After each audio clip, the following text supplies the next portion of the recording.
señoras, señores, bienvenidos a este programa informativo Objetivo Córdoba, donde vamos, como saben, a analizar algunas de las informaciones que durante la semana han ocupado y han copado portadas de periódicos en papel, en digital y titulares de la radio y de los informativos. Hoy nos acompañan en esta tertulia, en este análisis, dos habituales, o más o menos, de esta casa. Rubén Darío Márquez, bienvenido, Rubén.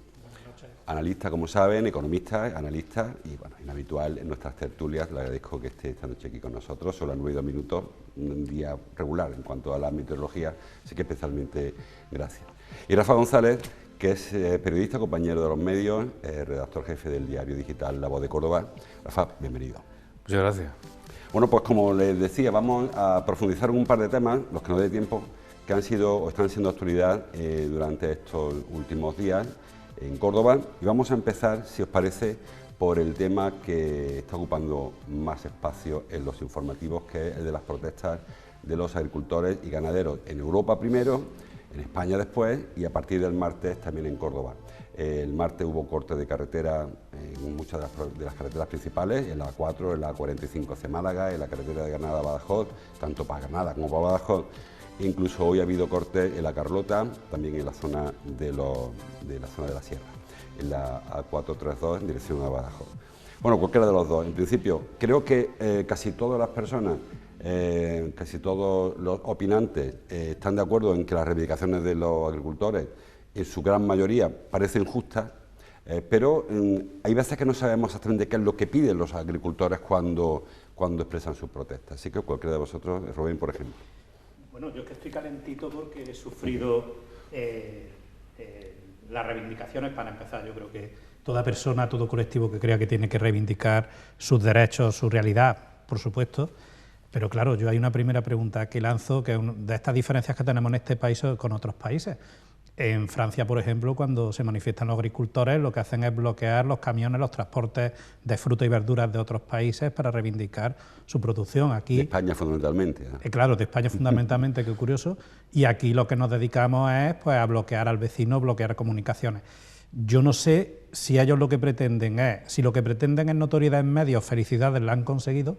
Si lo que pretenden es granjearse la solidaridad de la población, yo le daría un vistacillo a la táctica, sinceramente. Y luego hay una dispersión en cómo se están produciendo las convocatorias, porque esta primera ha sido una plataforma, luego entran las organizaciones agrarias, y yo creo que de fondo hay un elemento clave, que es que hay un momento de tensión en la agricultura europea, no es algo de este año, ya, si mal no recuerdo, en 2019, 2020 ya hubo grandes manifestaciones y grandes movilizaciones con el tema de la ganadería de la leche, si mal no recuerdo, y este malestar que lleva años gestándose en el campo en toda Europa, pues este año ha cristalizado y pues ahora tienen desde la Unión Europea, que hizo un primer gesto de contención o para intentar congraciarse, que fue Ursula von der Leyen anunciando que el nuevo reglamento de pesticidas, pues que lo iban a guardar en el cajón para intentar suavizar los ánimos. Ese ha sido un primer paso, pero la verdad es que ahora mismo hay una situación muy compleja en la agricultura, no solamente española, sino europea, y desde las distintas administraciones se tienen que sentar y tienen que empezar a dialogar y plantear soluciones ante problemas básicos, como es la sequía, como es el tema de la transición ecológica en la que se quiere meter a la agricultura europea, a la agricultura española, y luego pues, una serie de cuestiones, como es el tema de las rentas que perciben los agricultores y las empresas agrarias por su trabajo cuando comercializan sus productos. Esos son tres grandes ejes en los que yo creo que hay que llegar a algún tipo de acuerdo y de decisión. Porque el campo, Rafa, es un sector muy inflamable, parece, ¿no? La sensación que da. El sábado vamos a publicar un podcast en la Voz de Córdoba con este tema, no solo tanto con las razones que mueven a los agricultores o que están moviendo ahora en estas últimas movilizaciones, sino también un poco reflexionando en torno a las mismas. Y fundamentalmente el problema está en Europa, ¿no? Lo has comentado tú antes. Da la sensación, y así lo entienden los agricultores, y así creo que lo podemos entender mucho, es que Europa legisla en contra de la agricultura y en concreto además posiblemente en contra de la agricultura española. Los agricultores denuncian, y creo que con muchísima razón, que la legislación, la normativa están en manos de burócratas que no conocen el campo, no conocen la realidad del campo. Y con las cosas de comer hay que tener mucho cuidado, no se puede jugar. Eso es lo que yo decía, el tema de los fitosanitarios es un tema que preocupa mucho porque además permite que haya una competencia desleal por otros países, donde, exactamente, entre ellos Marruecos, donde la normativa no es la misma, y entonces que están en su derecho de hacer la protesta tal y como lo están haciendo. También nos asustamos mucho, ¿no? Parece ser que aquí hay protestas buenas, protestas malas. Bueno, pues no, pues están protestando y están haciéndolo muy bien. Quizás cuando se llega a la violencia, pues todos nos asustamos un poco y no lo justifica, pero a mí me parece muy bien que esté protestando y que por fin hagan ruido. Y solo estamos al principio, ¿eh? Mañana puede ser un día muy complicado, porque mañana hay lluvia prácticamente en toda España, con lo cual la gente no va a ir a trabajar al campo y puede ser mucho más. Y el sábado en Madrid, pues esto va a ser una grandísima manifestación la que allí se va a producir. Inflamable, es que todo el mundo le echa mucha gasolina al campo, a un sector que es uno de los sectores más importantes económicamente en España, el sector primario, que no tiene relevo generacional, porque tampoco nadie se ha preocupado, no ha habido política en España que promocione ese relevo generacional, porque están castigadísimos con una normativa absolutamente demencial y claro, ojo, y con las consecuencias que eso va a tener para el resto de nosotros, que estamos hablando de la despensa, estamos hablando de... Sí he comentado antes una cosa que yo sí veo un fenómeno aquí que yo creo que es preocupante, y es que el hecho de que también se esté cuestionando, bueno, de momento ya los agricultores han sido metidos en la fachosfera, quiero decir, ya se les tilda de extrema derecha, que tiene narices por gran parte de los medios de comunicación nacionales, sencillamente porque están protestando y están reclamando sus derechos, agricultores que además han sido tildados por comisiones obreras, que me parece una cosa también demencial. Bueno, Comisiones Obreras no los va a defender, porque entiende que son empresarios, la gente del campo, un sindicato de clase que nos defienda a la gente del campo. Esa es otra de las cosas que hemos visto, parece ser que sin rubor en España, una cosa que me sigue dejando pasmado.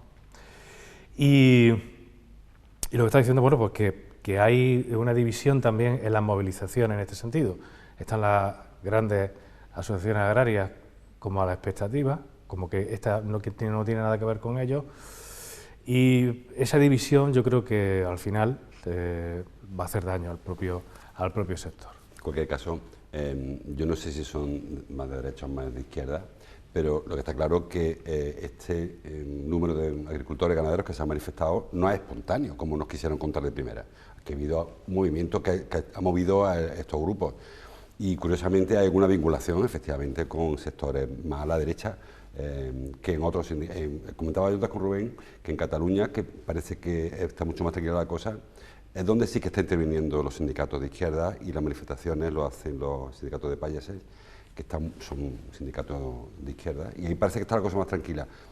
No sé si aquí se está intentando pescar también por parte de algunos grupos. Yo hay una cuestión, cuando hablamos de Europa, hablamos con una sensación de lejanía, y yo creo que tenemos que tener un poco de memoria. A la PAC, a la Política Agraria Común, le podemos echar en cara que es poco social, que está muy orientada hacia la productividad, yo eso no lo voy a discutir, pero hay un hecho que es objetivo. Ahora que están los distintos partidos políticos intentando posicionarse, la PAC se vota en noviembre del 21. La PAC se vota dividida en 3 reglamentos. La votan a favor en Europa PSOE, PP, Ciudadanos. Vox vota a favor 2 de los 3 reglamentos y uno que es el reglamento de estrategia española, el reglamento de estrategia nacional, si mal no recuerdo, lo vota en contra, e Izquierda Unida vota en contra. Ese es el posicionamiento que tenían los partidos. Lo digo porque ahora, cuando empiecen a vender a partir de hoy, mañana y pasado, que cada uno se intentará posicionar, hombre, que los espectadores sepan lo que se votó hace un par de años y a ver la evolución. Hay un tema que está claro, que es que y se lleva demandando desde hace tiempo, que la Unión Europea tiene que cambiar su forma de crear las políticas, tiene que ser más cercana a cualquier ciudadano europeo, tenemos que perder esa visión de lejanía, y que el planteamiento y que el campo ha sido el gran olvidado, lo rural ha sido el gran olvidado en la Unión Europea en los últimos, yo me atrevería a decir, en la última década prácticamente. De la crisis de 2008 han estado fijadas las miras y las estrategias en otros campos. Hay un tema que tienen que plantear y que resolver, que es cuál es el modelo de relación que vamos a tener con nuestros agricultores y agricultoras, con las empresas agrarias, y hay que plantear también un tema que no se le plantea muchas veces suficiente atención, cuando esa competencia desleal de la que se habla muchas veces no es que sea competencia desleal, es que se firman unos tratados de libre comercio, unos tratados de intercambio con países o con bloques. Se habla mucho de Marruecos, pero de los productos que no entran de Estados Unidos, Canadá y otros países, con también sus especialidades, por decirlo suavemente. Pero también se denuncian, ¿eh? Claro, pero hombre, que Marruecos pasa que está más cerca. Claro, Rafa, pero quiero poner todo el abanico para que entendamos la complejidad. Es que cuando la Unión Europea negocia como bloque, que es una negociación que nos afecta a todos, un acuerdo de libre comercio... Nos beneficia a todos, además. Que nos beneficia. Hay elementos que nos benefician, pero también tenemos que entender que cuando se llega a ese tipo de acuerdos hay pros y contras y tiene que haber una transparencia. No hay beneficio sin coste, eso es una cosa que tenemos que empezar a entender. Y yo lo que sí espero y creo que es necesario, y en esto coincido con Rafa, es que sin agricultura España y Andalucía se quedan cojos automáticamente. Eso a nivel económico, pero si hablamos a nivel de calidad de vida, estamos hablando de perder abastecimiento de alimentos, encarecimiento de precios, y eso sí que te origina una bomba social. Eso decía Napoleón Bonaparte, que las revoluciones de verdad se disparan con un cañón llamado hambre. Cuando aquí ahora mismo no tenemos una carestía, tenemos productos que se le ha disparado el precio, pero podemos aguantar. De momento. He escuchado a Pimentel hoy, no sé, diciendo que cuidado, que la cesta de la compra puede pasar de 150 a 500 euros al mes, ¿eh? O sea, no da algo de miedo. Y yo, lo que decía antes Rubén de los acuerdos que se firman con otros países, estos son engranajes, es decir, para que cuando llega el tomate de Marruecos es porque a cambio no han abierto caladeros para que pesquen otros pescadores allí y porque ha abierto inversiones en empresas, es decir, que no es tan sencillo, que cierren si tú cierras la entrada de la lechuga de Marruecos, cierra también otros caminos, ¿no? Y el que está exportando aceite a Estados Unidos lo hace a cambio de algo, y muchos olivareros cordobeses venden aceite a Estados Unidos porque no acuerdo con Estados Unidos. Entonces muchas veces pensamos que puedo levantar una parte de la manta y taparme los pies, la nariz a la vez, y creo que hay que saber dónde lo metemos. Pero de todas maneras el problema sigue siendo la legislación desde Europa, porque otra de las protestas, otro de los puntos de protesta es el de la famosa tarjeta electrónica que tienen que ahora obligadamente que utilizar. Si no das medios en las zonas rurales para que haya una digitalización, o sea, no tienen wifi, no puedes pedir medios digitales. Claro. Eso no tienen wifi, no tienen edad muchos de ellos. O sea, la brecha digital existe y existe en el campo, como existe también en la ciudad, pero sobre todo en el campo por edad y por acceso a las nuevas... Entonces, claro, es que el problema es que la política va por un lado, lamentablemente una vez más la política va por un lado y la realidad va por otra. Y los burócratas en Europa no tienen ni idea o no quieren tener idea de cómo funcionan las cosas y cómo funciona el campo. Es muy fácil, entiendo yo, me parece muy fácil legislar por tener una mayor sostenibilidad, porque todo sea un poco más verde, cuando realmente no se hace así en ningún otro continente, por otra parte. O sea, Europa está pagando una tasa verde que veremos por dónde nos sale, porque a los chinos les importa un pimiento, lo verde.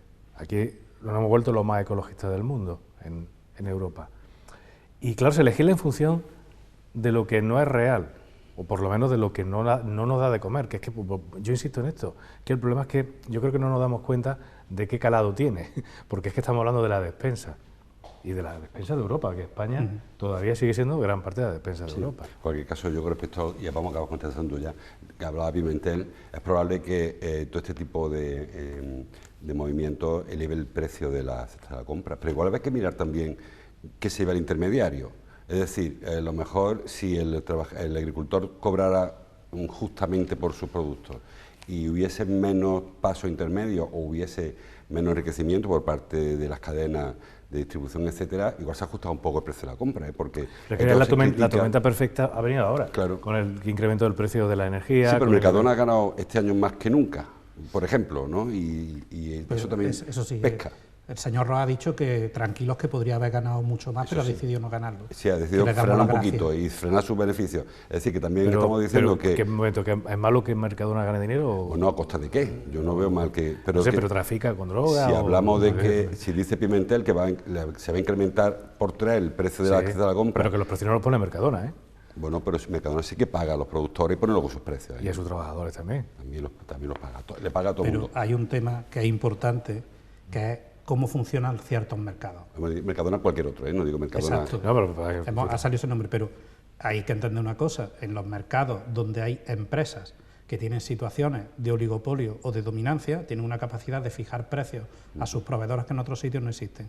A mí, por ejemplo, me ha llamado mucho la atención que hay una ley aprobada, que es la Ley de Cadena Alimentaria, que, por ejemplo, a mí me sorprende mucho que las organizaciones agrarias no estén denunciando, aprovechando esa ley de cadena alimentaria, quiénes son esos proveedores de los que tanto hablan, que uno de los temas recurrentes es que hay intermediarios que nos hacen vender por debajo de coste. Denúncienlo y que se aplique la ley.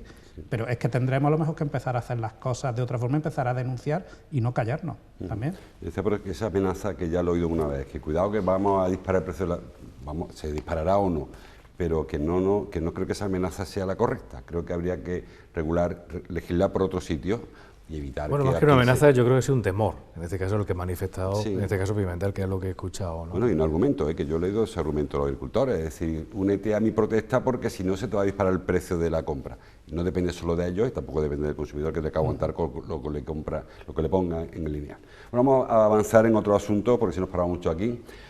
Ayer, después de 19 años, se inauguró la biblioteca pública, la biblioteca del Estado, aunque la gestiona la Junta de Andalucía, la biblioteca del Grupo Cántico, la de los Patos, para que nos entendamos. En el año 2007 era presidente del gobierno Zapatero, era ministra de Cultura Carmen Calvo, era alcaldesa Rosa Aguilar, y un día pues se fueron allí a los jardines y se le ocurrió montar allí una enorme biblioteca, preciosa por cierto, y hemos tardado 19 años en abrir las puertas, que se ha abierto esta misma mañana, por cierto, con una acogida espectacular. Había cola esta mañana en la puerta de la biblioteca para entrar allí. Por curiosidad quizá, no sé si era curiosidad o que realmente había esa necesidad. Había gente, pero no tampoco cola, ¿no? Había cola. A las 9:05 teníamos allí a un compañero a las 9 para... se metió la gente para adentro. Estas imágenes son de mediodía, no había un solo puesto libre en la biblioteca, había personas ocupando todos los puestos y había incluso personas esperando para ocupar puestos, porque es verdad que era una hora rara en la que habíamos visto. Bueno, en cualquier caso, hay que también achacar un poco a la curiosidad del primer día, a ver cómo era de bonito este equipamiento. Había colas, por ejemplo, y para sacar libros se ha formado cola durante la mañana. Bueno, me decía, dos temas que me interesan. Primero, hace falta más equipamiento cultural, porque está claro que, no sé si es por la curiosidad del primer día o porque hace falta tener sala de lectura. Yo comentaba ayer, no sé con quién era, que cuando yo estudiaba había muchas salas de lectura por la ciudad, no íbamos a los sitios, estudiábamos. Ahora realmente Cajasur fue cerrando su sala de lectura y hay que ir a facultades, las bibliotecas de facultades, alguna otra que queda libre, y al par de bibliotecas que tenemos, centros cívicos. Creo que en una ciudad con la población de Córdoba necesita quizá más equipamiento. Y luego otro asunto, tema de los retrasos, son 19 años.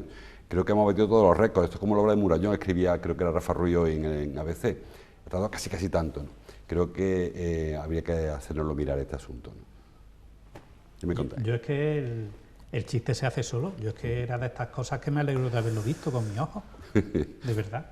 19 años. Es que además, yo creo que sí que Córdoba necesita infraestructuras culturales y educativas de este tipo, porque, insisto, desde mi punto de vista, invertir en educación y cultura es invertir en las personas, es invertir en el país, es la mejor inversión que puede hacer para el medio y largo plazo. Pero es muy sintomático de cómo no funcionan las administraciones, y es más, cómo a veces, en ciertos proyectos, y cómo no funcionan cuando se tienen que poner de acuerdo entre ellas, que es lo que me sorprende mucho, no solo en esta ciudad, sino en muchos lugares. Echo de menos esa capacidad de ponerse de acuerdo, trabajar con un objetivo, porque lo importante es que Córdoba hubiera tenido una biblioteca o cualquier infraestructura en X tiempo. Luego esto lo compara con, por ejemplo, la base logística, que sí parece que se está cumpliendo unos plazos razonables, y además te llama mucho la atención esa divergencia, por lo menos, entre lo fácil que sale un proyecto, pues porque a lo mejor porque se ha pensado, porque realmente era una apuesta o se ha tomado como una apuesta de ciudad, de gobierno, y otros proyectos pues que se van dilatando, y cuando... Y yo creo que ha habido tanta gente por la sorpresa, por la incredulidad, de decir, Dios mío, que está esto abierto. No sé, la verdad. Por medio han quedado muchas polémicas. Recordad que al principio hubo polémica incluso por la ubicación.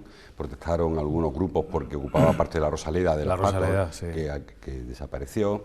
El tema también de la eficiencia energética, que también hubo... Hombre, honestamente no parece el mejor sitio, para a mi opinión. A mí me parece perfecto el sitio, bueno, porque yo me imagino ahora la Feria del Libro ahí en el jardincito, como se hace en el Retiro, con sus casetas. Me parece un sitio ideal para leer.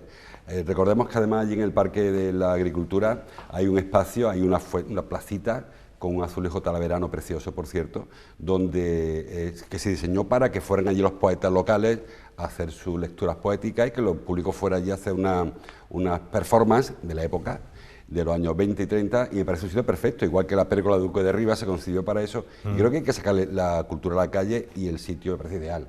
Yo la imagen que tengo de la lectura es irte a un parque a leer, pues tienes una biblioteca en un parque, me parece ideal. Sí. Mi hijo, que tiene 20 años, me ha mandado un WhatsApp hoy, está estudiando en Sevilla, y con un enlace de un periódico que lamentablemente no es el mío, pero bueno, no le voy a decir nada porque a mi hijo, claro, y me dice, creo que es el mayor acontecimiento que he vivido como cordobés veinteañero. Ha estado cerrada toda mi vida, como quien dice, y lleva razón, porque el chiquillo además, la última vez que estuvo aquí en Córdoba, estaba ya a punto de abrir, porque claro, como buen estudiante, pues necesita su hora de sala de lectura, ¿no? Que por cierto, no va a tener sala de lectura los fines de semana, que son cuando más estudiantes... El sábado dijo ayer Arturo Bernal, el consejero, que tienen que ajustar la plantilla. Porque sí, porque plantilla, han tenido que contratar más gente, claro, tienen que contratar más gente porque aquello es muy grande. Necesita más personal que había en Mar de los Ríos. Decía Rafa Ruiz Pérez, el director de la Biblioteca Central, sí, la Biblioteca Antonio Gala se llama, por cierto, aunque no tenga roto todavía, la municipal, que esta biblioteca que se abrió hoy tiene el doble de libros en depósito que la suya, que la biblioteca del ayuntamiento. Y que, en fin, él reivindica la suya, lógicamente, pero que no valoramos ese tipo de equipamiento, que quizás estamos renunciando, a lo mejor somos otra generación nosotros que sí que acudía a la biblioteca a consultar libros, ahora está todo en la Wikipedia y está todo en Internet. Sí, ya que citas a gente, yo debo citar a Jesús Cabrera, que escribió hace unos meses una columna, precisamente reflexionando sobre el uso que se le da ya al libro en papel, ¿no? O sea, es que cada vez, o sea, abrimos una grandísima biblioteca cuando realmente ya el libro en papel prácticamente no se utiliza, ¿no? Nosotros que somos la última generación que nos hemos educado usando el libro en papel como principal fuente del conocimiento. Sí. Mis sobrinos se están educando con pantallas continuamente, están con la tablet, tiran muy poco de cuaderno y lápiz como tirábamos nosotros, que era como... Los científicos, hay científicos que dicen que eso no es bueno, que al final se vuelve, hay que volver a... Hay que volver. Algunos sistemas educativos están dando paso atrás. De hecho, con el pensamiento, como mejor lo ejecutas con la escritura. Pero...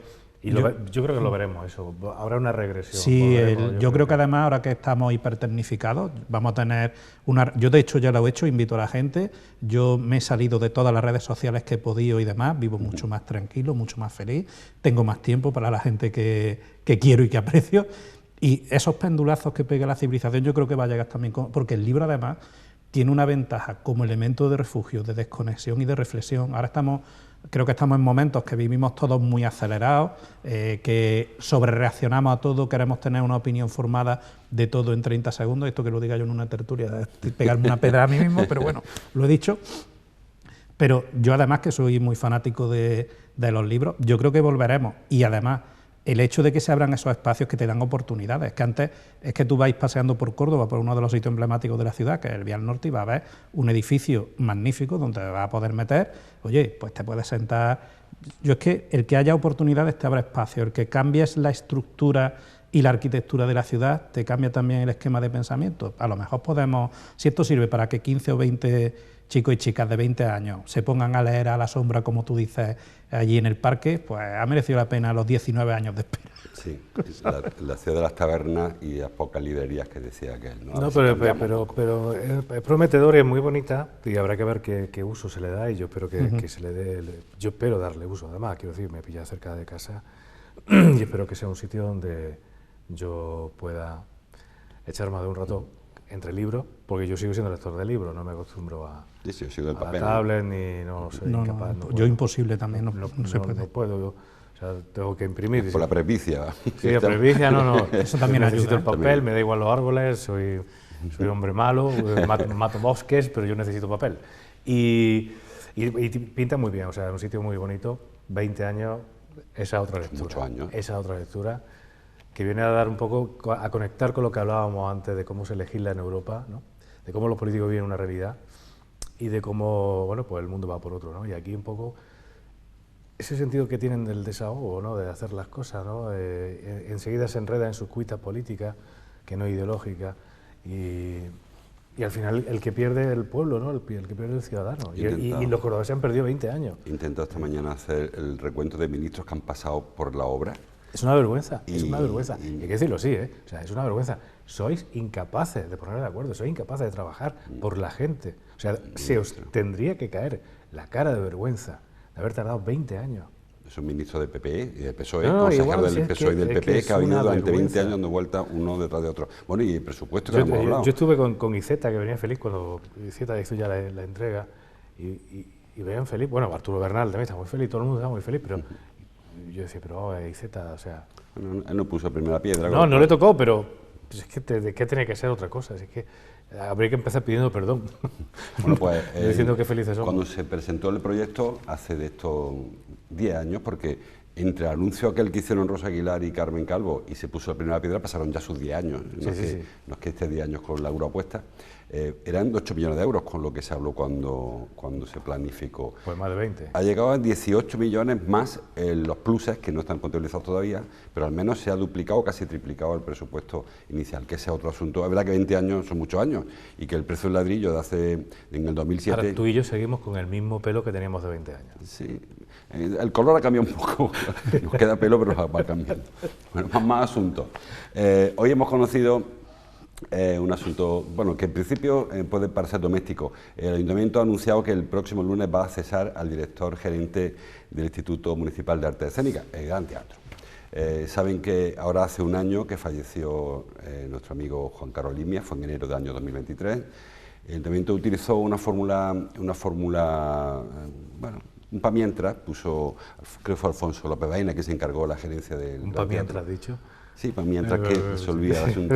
Y luego como con un concurso de selección, un concurso público, y de esa selección salió Carlos Aladro, bueno, que fue seleccionado porque se supone que el proyecto que presentaba, el proyecto que satisfizo lo que pretendían las personas que lo entrevistaron y lo seleccionaron.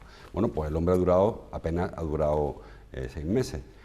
Fue en octubre, no ha llegado a 6 meses, fue en octubre cuando fue... Lo que duran 2 peces de hielo en un whisky on the rocks. On the rocks, parecido.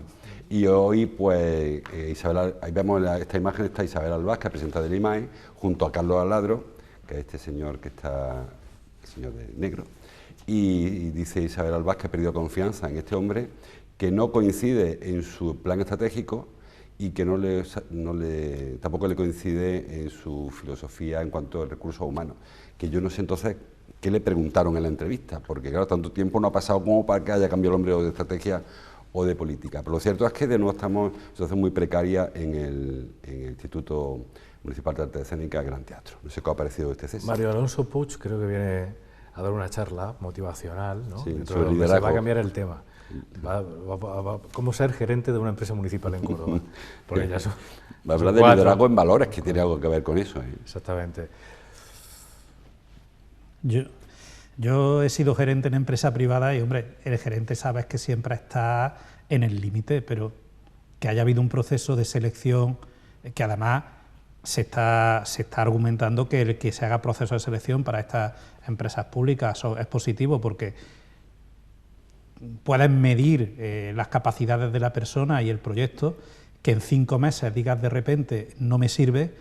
Hombre, está muy bien que el gerente dimita, pero igual el alcalde debería preguntarle a la concejala qué ha pasado aquí, porque aparte da sensación de poca seriedad esta movilidad en el personal, son cargos, hombre, además el Gran Teatro es un emblema de la ciudad de Córdoba y un elemento de referencia para los ciudadanos. No sé, a mí me ha generado desasosiego, por decirlo suavemente, la noticia.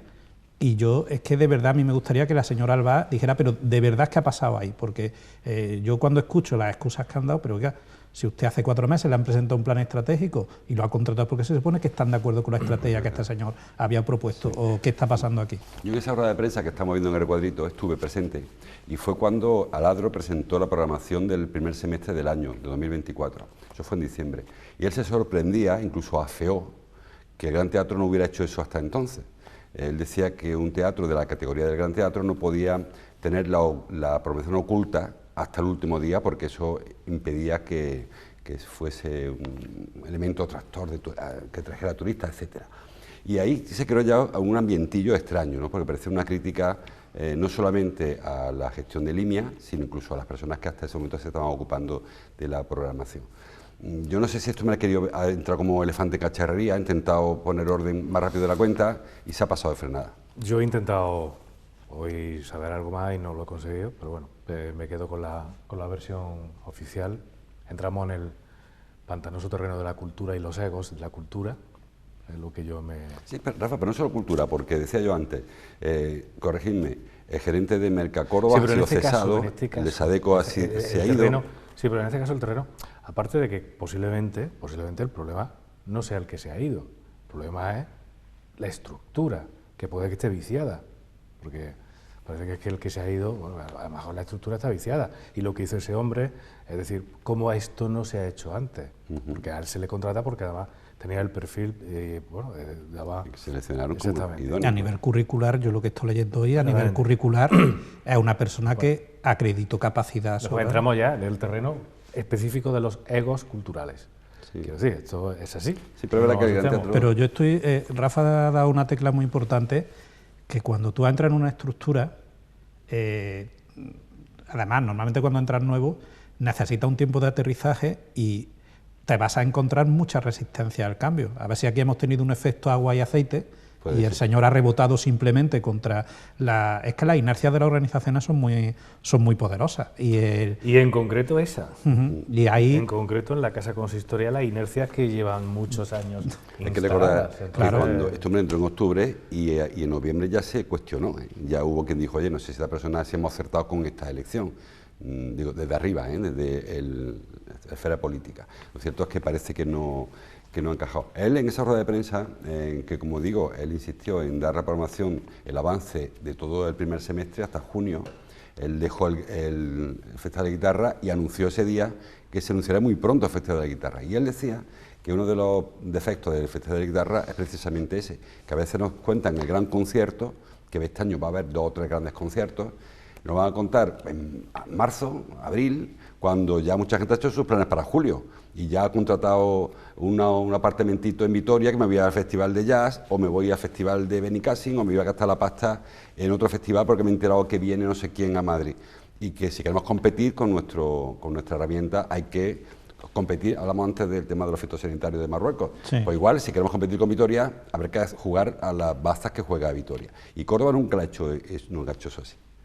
El Festival de Guitarra me refiero ahora en concreto, no hablo de la programación entera del Gran Teatro.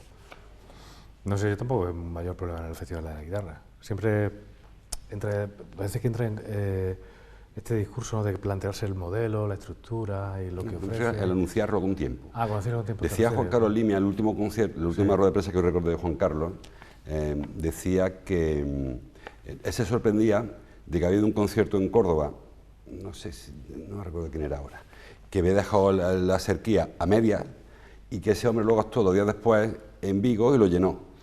Bueno, claro, pero ¿desde cuándo había vendido la entrada en Vigo y desde cuándo la decoró? Porque es que a veces a la gente que va de concierto en concierto le gusta saberlo con mucho tiempo de antelación y comprar entradas con tiempo. Bueno, se sigue haciendo, ¿no? El Festival de Guitarra no, estamos ya en febrero y tú no sabes ningún concierto de los que va a haber en julio. Ha sido peor presentarlo en Fitur y no, o sea, en Madrid. Sí. Y no enviar ni siquiera una nota diciendo lo que se había hecho en Madrid. Claro, pero me refiero en concreto empezando por ahí. O sea, que es que se van a Madrid a presentarlo, y los medios de Córdoba, que no pueden ir a Madrid, no se enteran. Sí, me refiero... No, pero yo me refiero a eso también, que es importante, no que eso hay que decirlo. Lo que estás diciendo es que es crítico porque... Hombre, si es que me voy a Madrid a Fitur a presentarlo, perdón, o sea, y tienes aquí 5 o 6 personas de prensa trabajando y no envías ni tan siquiera una nota diciendo va a venir... no sé, Tino de Giraldo o el que sea. Sí. Que ese ha sido, para empezar, ese ha sido uno de los problemas, en concreto con el Festival de la Guitarra. Sí, pero al margen de eso, la empresa esta, Grupo Mundo, creo que se llama, tiene anunciado conciertos hasta octubre. Y comprar la entrada ya, si quiere, el concierto de octubre. Sí. El Festival de Guitarra, no sabemos ni quién actúa, siquiera. Ya no sé, pero... No la entrada ya, sino que no sabemos ni quién actúa. Eso que me refiero que eso fue quizás el cambio de forma de trabajar que ha intentado implementar este hombre, el Gran Teatro, y que yo creo que ha sido el detonante un poco del conflicto. Me da la sensación, sin saber. Pero esto, en estos casos yo uso una metáfora que es el iceberg. Estamos viendo un séptimo de lo que hay realmente. Sí. Aquí egos, adaptación, relaciones a nivel político, relación con el mundo de la cultura de la ciudad, relación con tu... Porque tú también te tienes que relacionar con tu equipo de trabajo cuando entras en una empresa. Y tú tienes que hacer entender a la gente cuál es el programa, cuál es el sistema de trabajo que quieres traer. Pero hay un tema que estáis comentando que es crítico. Aparte que también el Partido Popular en concreto sigue sin manejarse bien dentro del ámbito cultural. También este es un factor que hay que comentar. Quiero decir que esto ocurre también. Sí, pero hay un... Por ver la parte política que también está ahí, ¿no? Claro, pero hay un tema que quiero hacer incidencia, que es lo que habéis hablado en el siglo XXI, que estamos en la sociedad de la imagen y de la hipercomunicación. Tú tienes, si tienes un producto cultural o de cualquier tipo emblemático, tú tienes que hacer una buena política de comunicación, y la primera política de comunicación es con la gente de tu entorno. ¿Quiénes somos los que mejores vendemos ciertos elementos de la cultura, el turismo y la vida de Córdoba? Los cordobeses, los que trabajamos en la empresa de Córdoba, los medios de comunicación de Córdoba. Ese es el primer elemento que tienes que cuidar. Y segundo, hoy en día, por cómo se construye el turismo, que es un turismo cada vez más en el que las personas se crean sus propios productos turísticos veraniegos, tú te lo montas todo ya, mucha gente lo hace con su ordenador, etcétera. Tú necesitas tiempo, que es lo que hemos estado hablando, tiempo para prever. Si no tienes tiempo y no conoces cuál es el producto que vas a tener, pues claro que yo elijo otra cosa.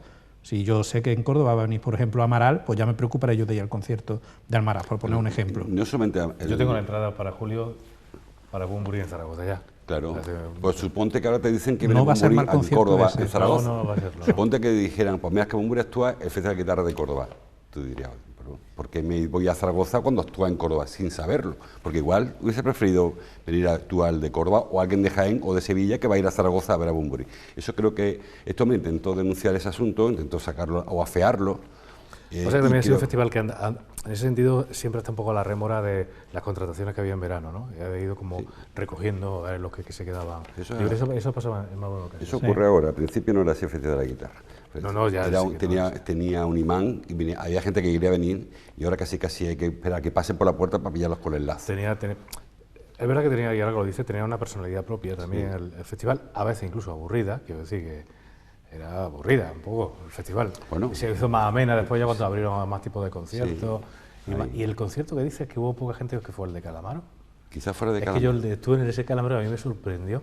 Efectivamente, fue de Calamaro, tan poca gente, estaba a la mitad. Pero decía línea, Calamaro en Córdoba, medio teatro, y el día siguiente... Pero Calamaro, ese concierto se avisó con muy poco tiempo. Efectivamente. Porque a mí me pasó, yo tenía ya programado ese fin de semana y digo, ya que cuando me ha saltado no puedo. Claro, y personas de Madrid que hubiesen bajado a Córdoba, pues se fueron a Vigo el día siguiente porque lo supieron pues 2 meses antes que el de Córdoba. Que eso es lo que se refería, esa es la crítica que nosotros le hicimos a Limia, que luego coincidimos con Aladro, sin conocer a Aladro, yo en esa época no sé que existía este hombre, y que no sé si ese cambio en el método o esa crítica que le ha hecho nada velada al equipo que anteriormente se dedicaba a programación ha precipitado un poco la movida esta. Pero en fin, en cualquier caso, le deseamos fortuna que venga, lógicamente. Supongo que ahora habrá otro proceso de un mientras, ¿no? No, y habrá que preguntarse qué pasa, ¿no? Que ya es el cuarto o el quinto.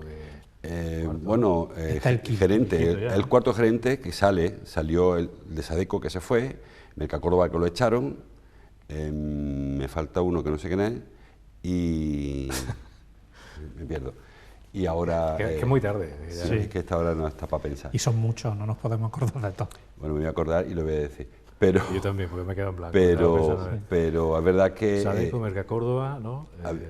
No recuerdo quién es el otro que me falta.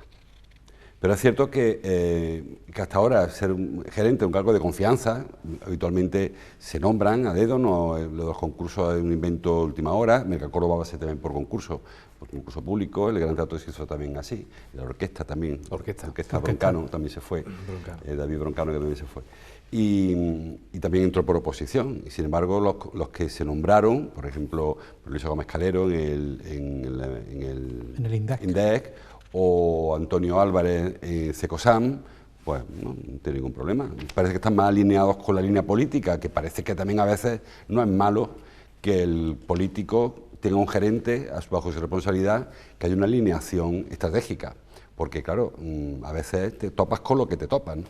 Que no lo pusiste tú y que a lo mejor el gerente...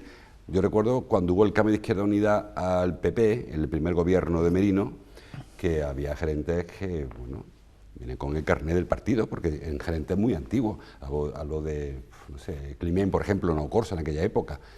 Climent, sí. Claro, y ahora cambia el chip, ¿no? Cambia el chip de un transporte público de Izquierda Unida o del PC, cuando este hombre empezó, o le pasó también a Guillermo Contreras, que era gerente del Indeco, sí, se encuentra con Ricardo Rojas, de presidente del Indeco, y claro, son agua y aceite, ¿no? Entonces yo no sé hasta qué punto no es necesario alinear un poco más la gerencia con la presidencia de las empresas públicas. Bien, ahí lo dejo. Bueno, vamos avanzando. Tengo otro tema que también querría hablar. Hoy ha estado Salvador Fuentes, ha estado en La Colada, revisando la canalización entre La Colada y Sierra Bollera, porque tiene sus agujeritos, tiene sus grietas, sus fugas, ¿no? Y una de las partes que hay en este proceso, parece infinito, eterno, de devolver el agua potable a los vecinos de esa zona, consiste en también reparar la fuga de agua. Parece que este proceso va bien, el proceso de potabilizar el agua de La Colada para que los vecinos puedan bebérsela, pero hay que volver a plantearnos el mismo debate de siempre. Hemos sufrido ciclos de sequía y una serie de carencias, y cuando llega la bonanza, si en los pantanos se nos olvida todo aquello, olvidamos la infraestructura hidráulica, y más que tirar de que hay más o menos agua, ahora nos acordamos de por qué hay poca agua. Sí, yo siempre digo que el agua está sometida a la aritmética, es un producto. El agua, si tenemos 100 y nos bebemos 110, se nos acaba, y no se puede tener 150, porque el agua la que es. El tema de este debate del agua regenerada parece un debate bastante estéril, porque claro, el agua que yo no eche al río, no devuelva, la reutilice, no va al río, con lo cual no la puedo represar en Peñaflor, ni la puedo represar. Es decir, que esto de la reutilización ya lo hacemos. Lo que no se puede ver el problema del agua es como problema local. Esto no responde al problema local al norte de la provincia, esto responde a que España lamentablemente no tiene un plan hidrográfico nacional o hidrológico nacional. Ese yo creo que realmente es el problema. Partiendo de ese problema, después viene lo que esto está conectado con los 20 años de que se ha tardado en construir una biblioteca.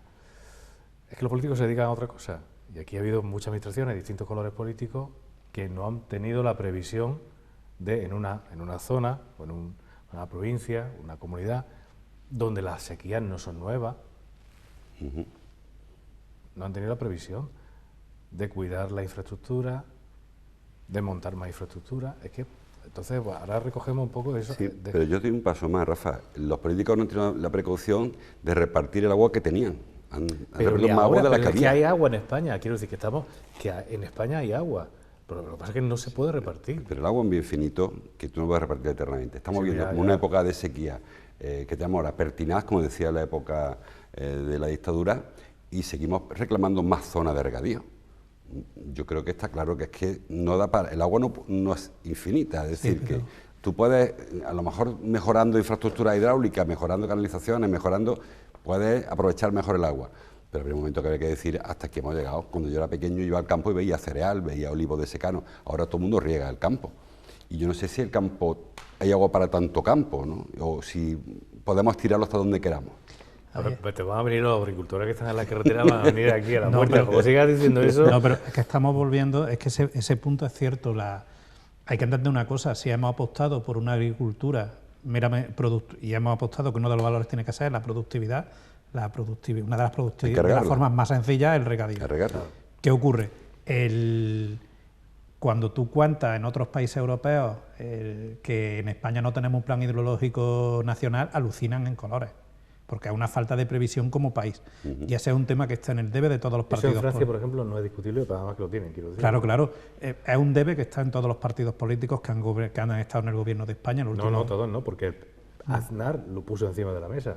Se lo cepilló Zapatero, ese plan hidrológico nacional. Luego no se ha vuelto a retomar. Claro, tampoco. No se ha vuelto a retomar. Claro, pero que eso es un tema de que eso debería ser una amonestación muy seria, porque es un problema ahora mismo estructural que tenemos, porque además esto lo que ha conseguido es que el agua se transforme en un problema local y en un debate local. Al final, esto es lo hablábamos también hace una semana, que entender que es un problema estructural y que es un problema en el que nos tenemos que ayudar unas regiones a otras. Salvo Cataluña, que nunca quiso, como recordarás, en su momento, ayudar ni tan siquiera al Levante cuando padecía la sequía. Lo que pasa es que ahora están encontrándose con la horma del zapato. porque la vida siempre te pone en tu sitio, es lo bueno que tiene la historia, que hay que tener memoria. Pero ¿qué sucede? Pero me vuelvo al principio, que estamos aquí, con el agua entendemos que las lindes no sirven para nada o tenemos un problema gravísimo. Ese fue el motivo por el que no se desarrolló el plan hidrológico que había propuesto Aznar, porque Zapatero necesitaba por 9 más los catalanes para gobernar, y pusieron esa condición, nada de plan hidrológico nacional. Insisto, que se podría luego haber reactivado, pero que a lo que estamos hoy, que os aprendemos de los errores que hemos cometido con la gestión del agua en este país, y una de las cosas más claras es que tiene que haber un gran pacto nacional y decir, oiga, esto tiene que ser una política de Estado y tenemos que entender que hay dos necesidades básicas, la primera es el consumo humano y la segunda es la agricultura, hay que aguantarla. Y hay un tema, que esto además hay estudios técnicos y esto, el problema es que hay muy pocos políticos que estén dispuestos a asumir la carga, que es decir, hay regiones de España, provincias y comarcas donde no cabe ni una hectárea de regadío más porque no hay agua. No le demos más vueltas. Contar otra historia es engañar, de verdad. Y en esto hace falta un ejercicio de mesura y de responsabilidad, que con lo inflamados que están los ánimos últimamente, no sé si es el momento adecuado. Y a mí lo que me da rabia de esto es que vendrá agua este fin de semana, la semana que viene, desaparecerá esto posiblemente de algunos titulares o de gran parte de los medios, pero va a haber comarcas donde vamos a seguir teniendo un problema estructural. Y luego, un último tema, el problema del agua en el norte de la provincia de Córdoba no se ha arreglado, y yo sé que va a haber gente que no va a estar de acuerdo, pero yo lo pienso así, porque no vive 500.000 de personas en el norte de la provincia de Córdoba, porque es muy poca población y no te generan el impacto, el ruido que te puede generar los problemas hidrológicos en otras zonas. Pero no vive tanta gente allí porque tampoco tienen oportunidad para trabajar. Hombre, allí. Por supuesto, es que tienen unas deficiencias estructurales brutales. Efectivamente, también tienen el déficit energético. Por supuesto. O sea, que se les junta el hambre con la ganas de comer.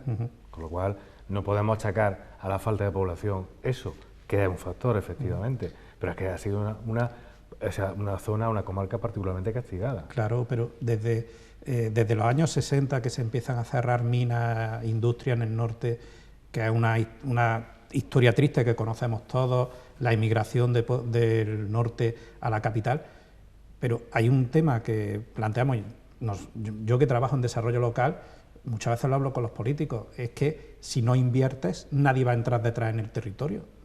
Ejemplo que pongo, se cierra Central Térmico de Puente Nuevo. Perdona, no puede invertir si no tiene infraestructura para... No, claro, pero si la infraestructura básica ahora mismo, para cualquier territorio, tú necesitas energía y agua. Claro. Y tú mientras... Y además... Y el norte no tiene ni energía. Claro, ni agua. Y el invertir a entender que, oiga, que es una comarca donde... Para eso están las administraciones públicas, es que tengo que apostar por el desarrollo de un territorio, porque si no el territorio literalmente se me muere. Si no se invierte en grandes cantidades, pero además, insisto, tema eléctrico y tema de agua, o si no dentro de 30 años, es que el norte de la provincia de Córdoba, ¿qué futuro tiene? Es que ese es el drama que tenemos, y esto es un síntoma que yo espero que entiendan que tiene que haber una inversión fuerte, porque incluso...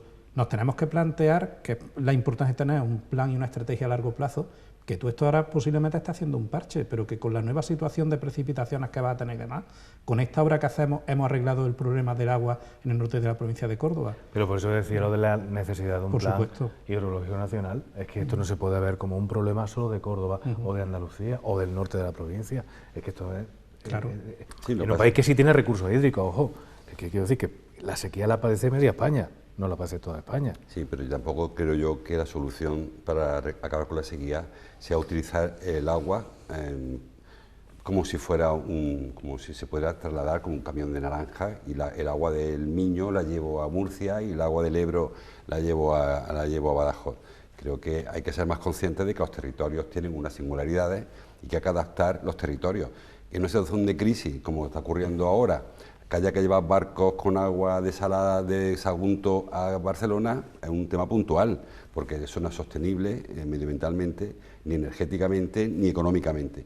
De acuerdo, pero hombre, plantear que la solución para que Murcia haya una huerta sea llevar el agua del Cantábrico, Eso me suena a mí al canal de Midi de los franceses o al canal de Castilla del siglo XVIII. Creo que eso hay que superarlo y que hay que adaptarse a la situación. Que te estoy imaginando yendo en piragua de aquí a León, por ejemplo. Sí, sí. Bueno, pues hay un tramo que se puede. Hay un tramo por el canal de Castilla casi se llega, si no a León hasta Valencia casi llega.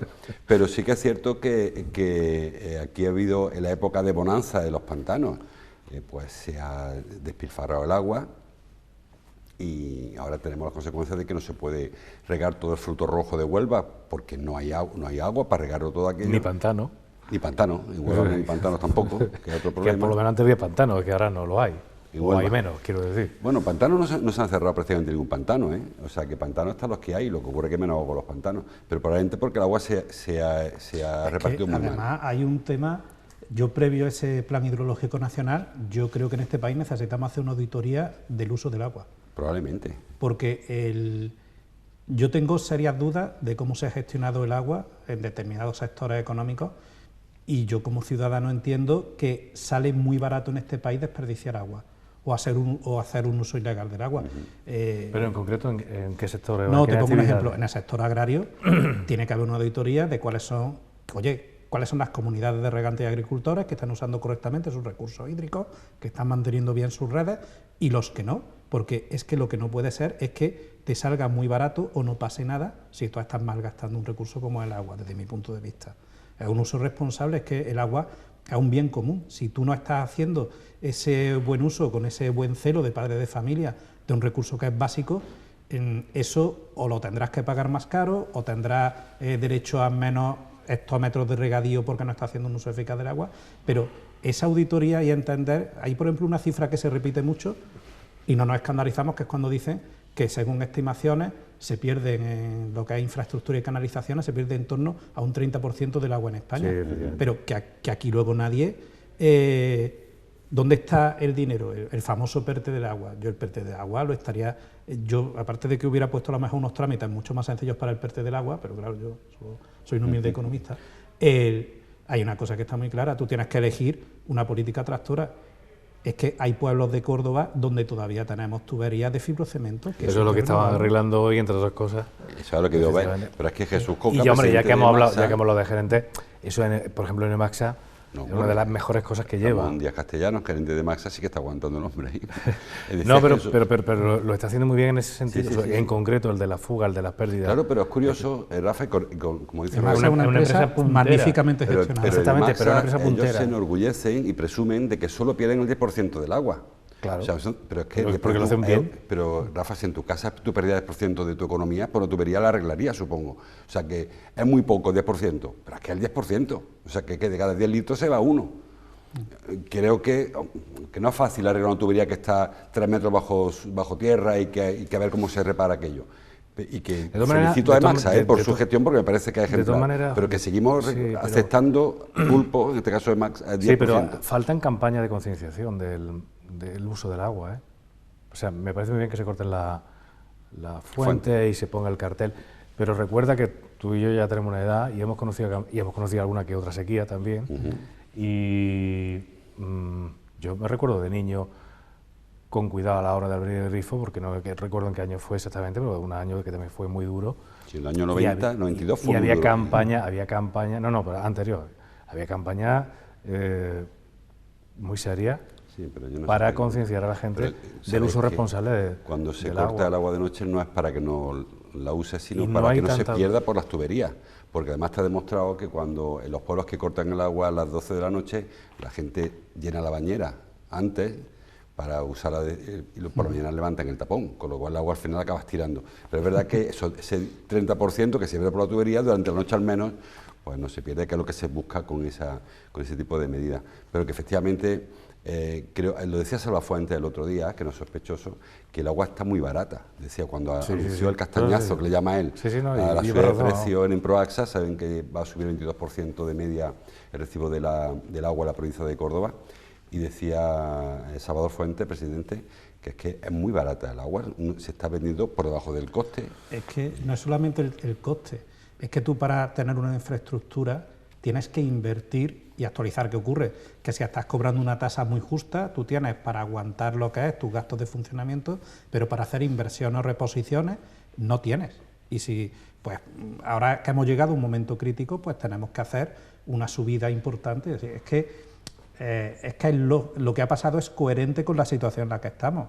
Pero eso es cierto, tú cuando comparas los precios del agua, no solamente en Andalucía, sino en España, y lo comparas con otros países europeos, el agua es barata. Y hemos perdido ese miedo, ese respeto a la sequía y esa necesidad de gestionar bien el agua. Se ha perdido el respeto a la sequía, efectivamente, tú lo has dicho. Yo creo que antes había más miedo, más conciencia de que, cuidado, y sobre todo en determinadas localidades andaluzas que saben de primera mano, en gran parte de la sequía malagueña, saben de primera mano lo que es pasar las canutas, ¿no? Porque no tienen agua. Aquí en Córdoba, afortunadamente, casi nunca ha sido así. O sea, hemos tenido... Córdoba aguantó muy bien, pero por ejemplo, a final de los 80 ya tuvimos una sequía muy potente, me acuerdo, 88, 89, luego tuvimos la sequía de la Expo, la sequía... 91-95, sí. Exacto, y en los municipios agrarios, sobre todo los que tiraban de secano, Campiña Sur y demás, la conciencia, y en las propias casas, yo me acuerdo lo típico, que te estabas lavando los dientes, dejabas el grifo corriendo y tu madre que te pegaba una voz instantáneamente. Una voz o una colleja. De cada madre. Depende de si la hacías caso. Colleja de madre. Te dabas 5 segundos para ver cómo reaccionaba y luego te venía el siguiente aviso.